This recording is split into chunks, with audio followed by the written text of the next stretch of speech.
Witchcraft est un jeu pour un joueur exclusivement, à partir de 10 ans pour des parties de 30 minutes. Il reprend les mêmes règles et les mêmes mécaniques que le jeu Résistance, sorti en 2022, sauf qu'au lieu de se passer pendant la guerre civile espagnole, ici on est dans un univers fantastique, où des sorcières vont lutter contre des forces du mal. Dans Witchcraft, vous allez diriger un groupe de sorcières qui va tenter de protéger le petit village isolé de Wildgrens contre diverses menaces maléfiques. Votre but va être de remplir des missions pour aider les villageois et surtout convaincre les membres les plus influents du village de votre bienveillance avant que les ténèbres ne s'emparent du village. Je vais expliquer principalement le jeu de base, mais il faut savoir que dans le jeu, il y a aussi un petit livret de petites missions, en fait un livre un peu scénarisé, dans lequel vous allez avoir différentes missions à réaliser et qui vont changer un petit peu les règles, surtout au niveau de la mise en place et des conditions de victoire. Mais ça, je vous laisserai le découvrir. Là, on va se concentrer vraiment sur les mécaniques du jeu de base. Comme vous pouvez le voir, c'est principalement un jeu de cartes, donc avec tout un tas de cartes différentes. Et au niveau de la mise en place, on va commencer d'abord par piocher les 3 jurés qui vont servir pour la partie. Donc les jurés, ça va être les membres les plus influents du village qu'il va falloir essayer de convaincre. Donc vous avez 8 cartes en tout que vous allez mélanger. Et vous allez en piocher 3 au hasard que vous allez mettre au centre de la table. Et sur ces cartes, vous avez une piste de persuasion sur laquelle vous allez placer un petit cube sur la case numéro 1. Ça c'est pour une partie en mode normal. Si vous voulez jouer en mode facile, vous allez mettre le cube sur la case 2 et en mode difficile sur la case 0. Ensuite, on va prendre les 12 cartes conviction. Donc ce sont les petites cartes comme ça avec un œil dessus. Ces cartes, pareil, on va les mélanger. Et on va en piocher 2 au hasard sans les regarder, qu'on va mettre au-dessus de chacun des jurés. Ces cartes-là, en fait, ça va déterminer la conviction de chaque juré, c'est-à-dire la valeur qu'il faudra atteindre pour pouvoir les persuader de votre bienveillance. Donc, sur cette piste ici, vous allez essayer de faire monter votre marqueur pour essayer d'atteindre ou dépasser la valeur additionnée des 2 cartes qu'il y a ici. Ces cartes, une fois que vous les avez placées, vous mettez les cartes restantes en pioche à côté parce que vous allez avoir la possibilité d'interagir avec au cours de la partie, je vais expliquer après. Ces cartes-là, elles ont une valeur de 1 à 6. Ensuite, on va s'occuper des cartes missions. Donc les cartes missions, ce sont celles-ci avec un couteau au dos. Ces cartes-là, en fait, il va falloir aller récupérer les équivalents des jurés que vous avez piochés. Parce que vous pouvez remarquer qu'en haut à droite des cartes jurées, vous avez un petit logo. Et en fait, à chaque juré est associé un lot de 3 missions. Une mission facile, une mission difficile et une mission compliquée. Alors plus précisément, c'est l'acte 1, c'est le malaise, l'acte 2, c'est préoccupation, et l'acte 3, c'est terreur. Donc vous voyez ici, je suis allé chercher des cartes de l'acte 1, avec le bel logo de poisson. Donc j'ai pris les 3 cartes du logo de poisson, j'ai mélangé les cartes de l'acte 1 et je les ai placées sur la table. Ensuite, j'ai fait un tas avec les cartes de l'acte 3 en dessous et les cartes de l'acte 2 en dessus, mélangées aussi. On va donc avoir pour une partie en tout 9 cartes missions, les missions de l'acte 1 en premier, et ensuite ça va devenir de plus en plus compliqué. Sur ces cartes missions, on va retrouver plusieurs informations, donc le logo correspondant aux différents personnages. En haut à gauche, vous allez avoir la force de la mission qu'il va falloir essayer d'atteindre pour résoudre cette mission. Et dans le cadre en bas, vous allez avoir plusieurs informations, donc le nom de la mission, l'acte auquel il correspond, donc ici acte 1. Ici, c'est les indications que j'ai expliquées au moment d'expliquer le jeu, on verra après. Mais pour la mise en place, ce qui va nous intéresser, c'est ce qu'il y a ici. Ici, en fait, on va nous dire le nombre de cartes défis. Donc, c'est un autre type de carte, celle avec les têtes de mort. Le nombre de cartes défis qu'il va falloir placer en dessous de chaque carte mission. Donc ici 4, 4 et ici 3.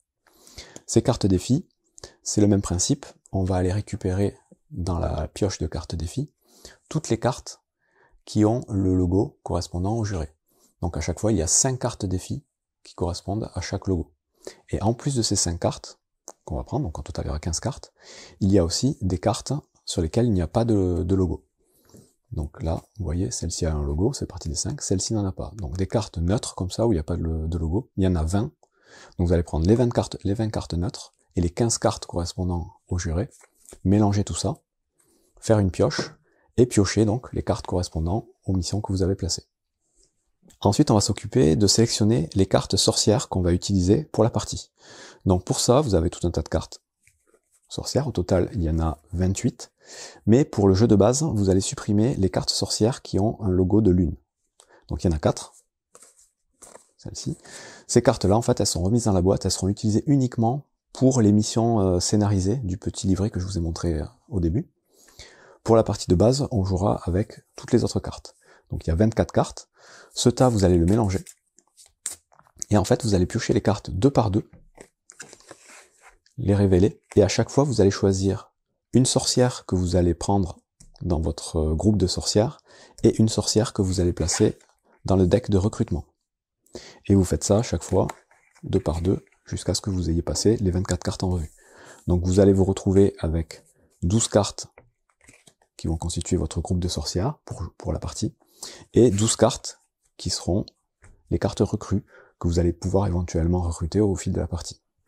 Sur les 12 cartes que vous avez sélectionnées pour commencer la partie, donc vous allez bien évidemment les mélanger, mais en plus, vous allez rajouter à votre deck de cartes de départ 3 cartes malédiction. Donc les cartes malédiction, elles ont le même dos que les cartes sorcières, en tout cas elles viennent dans le même tas.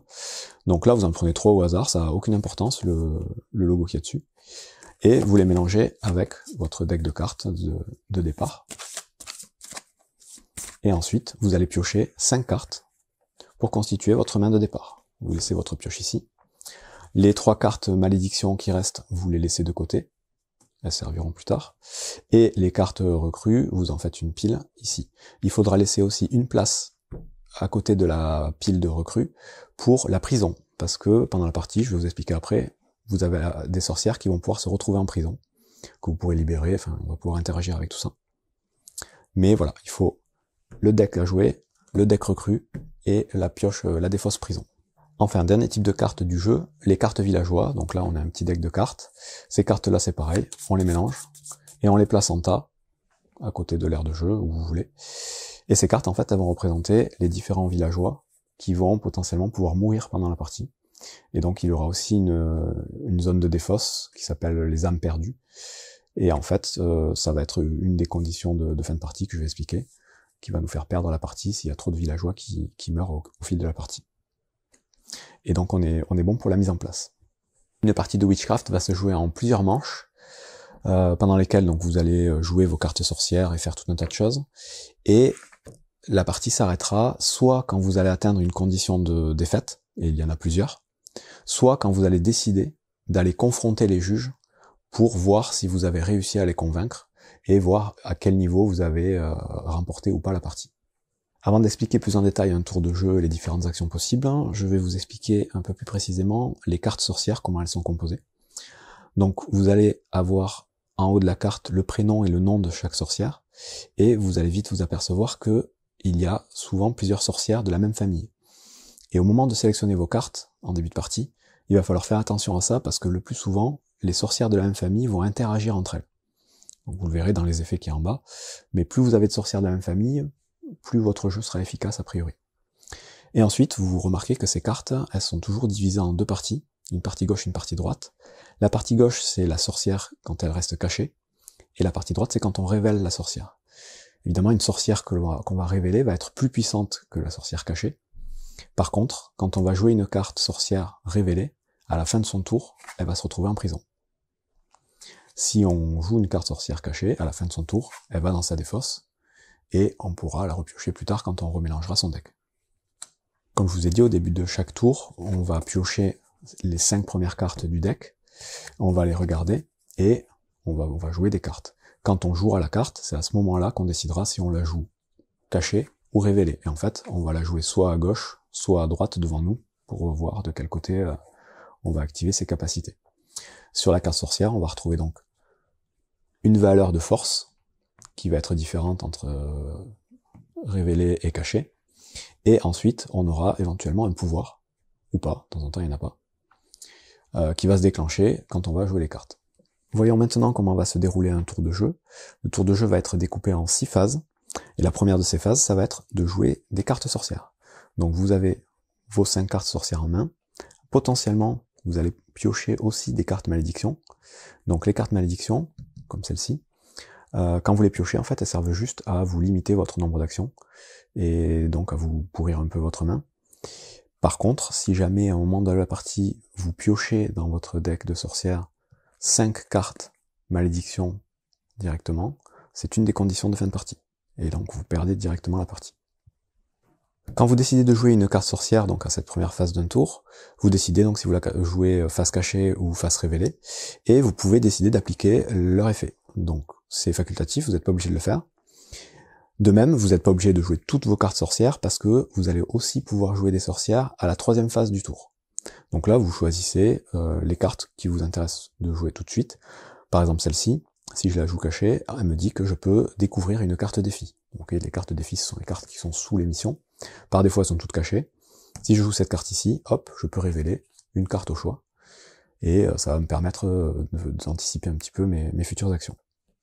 Donc je peux continuer à jouer des cartes. Par exemple, si je joue encore une sorcière ici, cachée, son pouvoir c'est rajouter +1 de force pour chaque autre Tancred en jeu. Donc là, vous voyez, j'ai déjà joué une Tancred, hop, c'est la deuxième. Donc ici, je suis de force 3 au lieu d'être de force 2.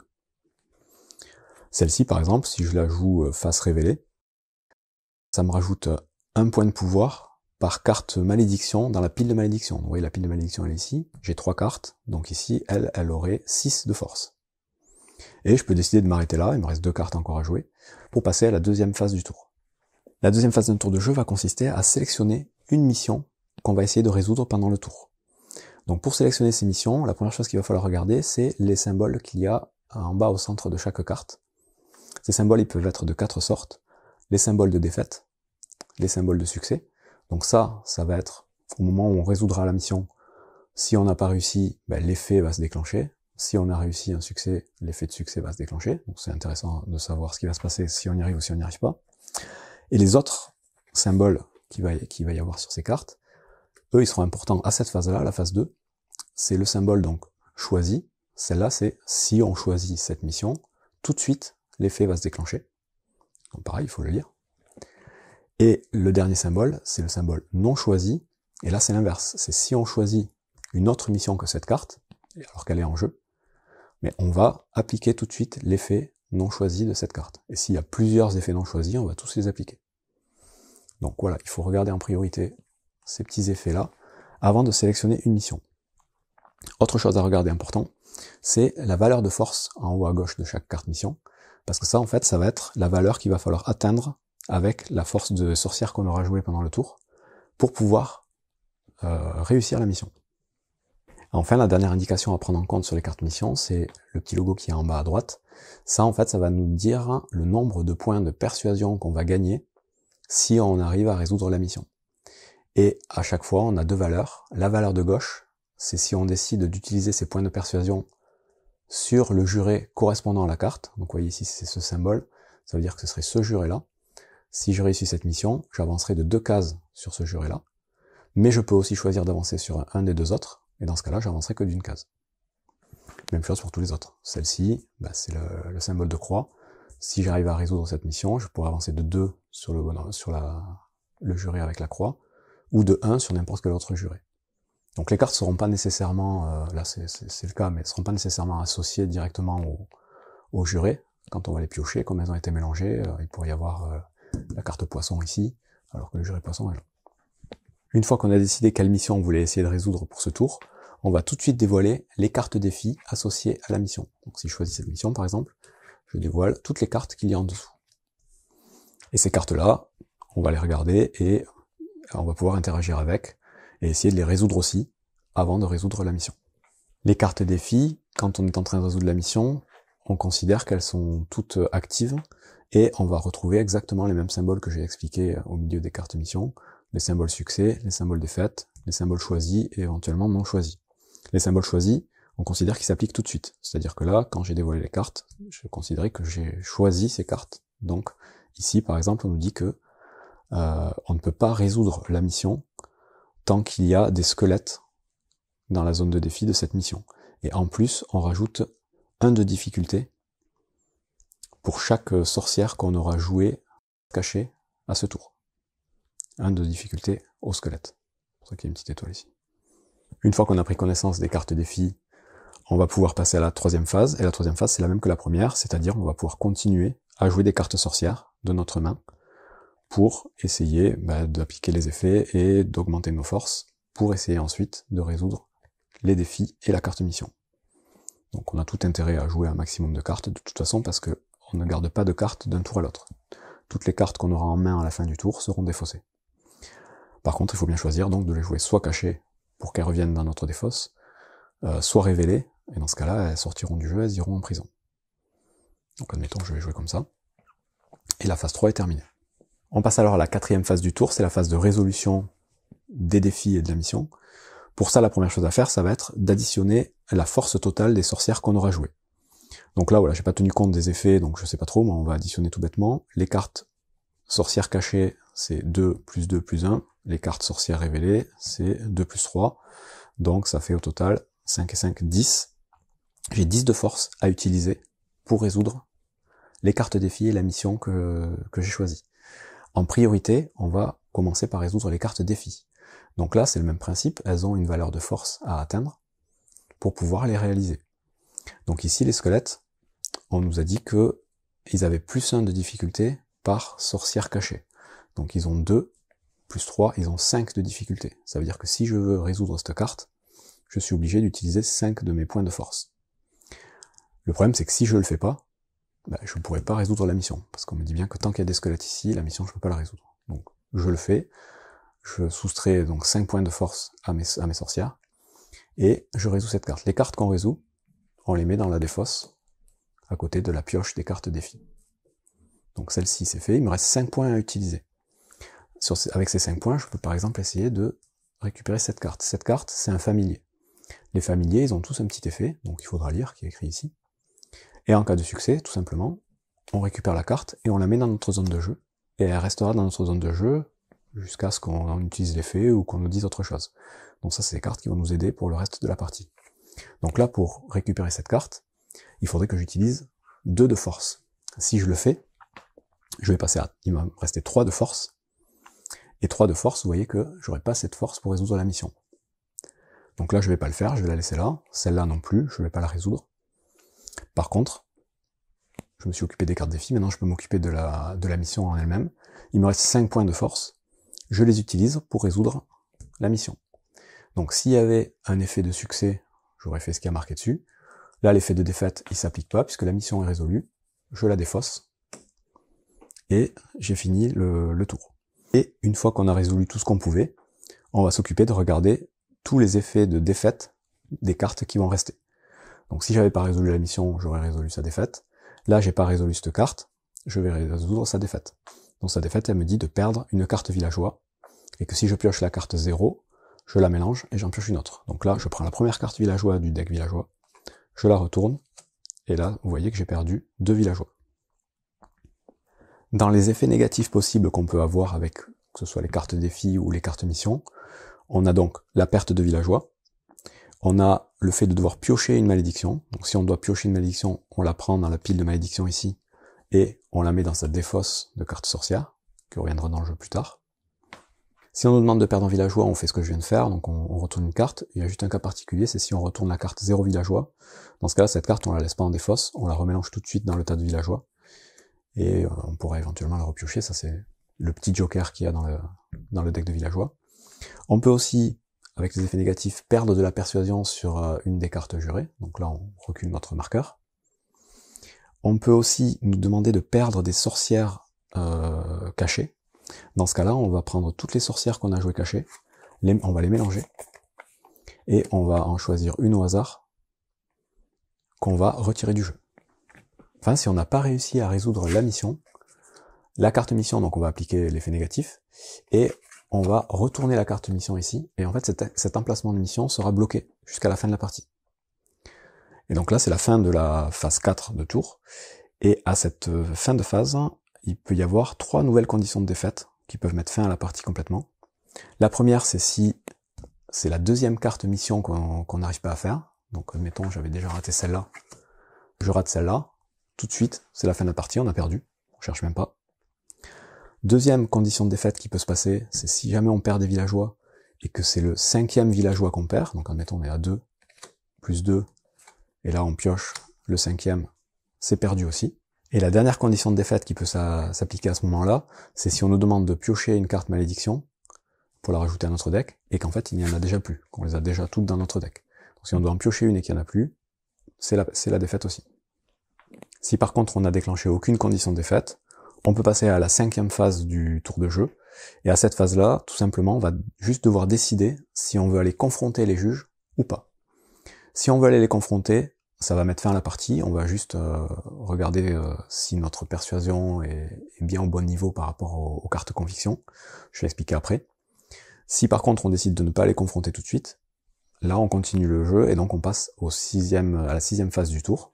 La sixième phase, c'est donc la dernière phase, c'est une phase de nettoyage en fait. Donc si admettons j'avais résolu la mission ici, je vais remettre un peu comme c'était. Donc la première chose à faire, c'est de défausser les sorcières qu'on aura jouées cachées dans notre défausse de sorcières. Ensuite, c'est de mettre les sorcières qu'on a révélées dans la pile de prison des sorcières. Ensuite, on va piocher 5 nouvelles cartes sorcières. Et donc là, pensez bien que si jamais vous piochez 5 cartes malédiction, c'est perdu aussi. C'est à ce moment-là que ça se déclenche. Donc vous les regardez, vous les mettez devant vous, on verra après. Si on a réussi à résoudre la mission, on va piocher une nouvelle mission ici. On défausse toutes les cartes défis qu'il y avait, ça on aurait dû le faire avant. Et on pioche un nouveau nombre de cartes défis face cachée correspondant à la nouvelle mission. Donc ici 4. Hop, on va mettre juste en dessous. Et on est prêt à commencer un nouveau tour. Bien évidemment, si au moment de devoir piocher des cartes sorcières, notre pioche est vide, on remélange notre défausse, et on continue à piocher avec le nouveau deck constitué. On va revenir juste un peu en arrière maintenant. Si donc à la 5e phase d'un tour de jeu, vous aviez décidé d'aller confronter les jurés, donc à ce moment-là, vous auriez dévoilé les cartes au-dessus de chaque juré, et vous auriez regardé la valeur totale, donc ici 10, et si jamais votre marqueur était sur la case 10 ou plus, vous avez convaincu le juré. Si c'est pas le cas, vous ne l'avez pas convaincu. Vous faites ça pour les trois jurés qui sont en jeu. Donc vous voyez que là, il fallait arriver à 5, là il fallait arriver à 8. Et en fonction du nombre de jurés convaincus, vous allez mesurer votre victoire ou votre défaite par rapport au jeu. Donc si vous avez réussi à convaincre les 3 jurés, vous êtes innocenté, votre assemblée de sorcières est la bienvenue au village, donc là c'est la victoire totale. Si vous avez convaincu que 2 jurés, vous n'êtes pas coupable des malheurs du village, les sorcières sont quand même libérées de prison, mais vous êtes toujours banni du village. Bon, dans ce cas-là, on considère que c'est une égalité contre le jeu. Si vous avez convaincu un seul juré, par contre, la chasse aux sorcières continue, toute votre assemblée est emprisonnée, et donc le village est maintenant livré à lui-même contre les forces du mal. Donc là, c'est une défaite mineure. Et si vous avez convaincu aucun juré, les ténèbres s'emparent du village, et là c'est la défaite majeure. Donc c'est comme ça qu'on mesure notre niveau de victoire ou de défaite dans une partie de Witchcraft. Ça va être à vous du coup de savoir à quel moment vous voulez aller confronter les jurés. Il faudra que vous soyez assez haut sur chacune des pistes persuasion, mais il faudra pas attendre non plus trop longtemps, parce que plus vous avancez dans le jeu, plus les missions vont être compliquées. Et vous avez vu qu'il y a beaucoup de conditions de défaite. Donc je les rappelle vite fait, vous avez le fait de devoir piocher une malédiction s'il n'y en a plus, c'est perdu. Piocher une valeur totale de 5 villageois décédés, c'est perdu aussi. Si au moment de refaire votre main de sorcière, vous piochez 5 cartes malédiction, c'est perdu. Si vous échouez à résoudre 2 missions dans la partie, c'est perdu. Et enfin, il peut même y avoir des cartes où on vous dit directement que vous avez perdu la partie. Donc il y a même beaucoup de conditions de défaite, et la seule condition de victoire, c'est de réussir à convaincre les 3 jurés. Donc c'est quand même un jeu assez compliqué, sachez-le. Au niveau des capacités des sorcières, je vais pas toutes vous les passer en revue, parce que donc il y en a quand même beaucoup, mais il faut savoir qu'il y a donc des sorcières qui vont interagir avec les cartes défis, qui vont vous permettre d'en défausser directement, pour que ce soit plus simple, ou alors d'en révéler, comme vous avez vu tout à l'heure. Vous avez des sorcières qui vont vous permettre de jouer avec les cartes conviction ici, c'est-à-dire d'en piocher des nouvelles, ou alors d'en révéler en cours de partie, pour savoir un peu quelle carte il va y avoir. Ça c'est intéressant. Vous avez des cartes qui vont vous permettre de libérer les sorcières que vous avez en prison. Ça c'est bien aussi. Donc voilà, il y a plein de petits effets qui vont rentrer en jeu et qui vont vous aider évidemment à gagner la partie. Une dernière chose, si vous voulez vous lancer dans la petite campagne scénarisée qu'il y a dans le jeu, il y a une mise en place à faire au tout début. La première chose, c'est de supprimer la carte Elisabeth, celle avec ce symbole, et toutes les cartes liées à ce symbole. Elisabeth, en fait, c'est le maire du village, et au tout début du scénario, le maire est assassiné. Ensuite, vous allez retirer les cartes sorcières avec un symbole de soleil, il y en a 4, et rajouter les cartes sorcières avec le symbole de lune, qu'on avait enlevé en début de partie. Et enfin, on ne jouera plus avec les cartes jurées et les marqueurs de persuasion. Donc il faudra lire pour chaque petit scénario la mise en place de départ et les conditions de fin de partie qui là vont changer en fonction des scénarios. Voilà, c'est tout pour Witchcraft. Donc c'est un très bon jeu solo, très difficile, mais avec un thème super bien respecté, des belles illustrations, donc plutôt chouette.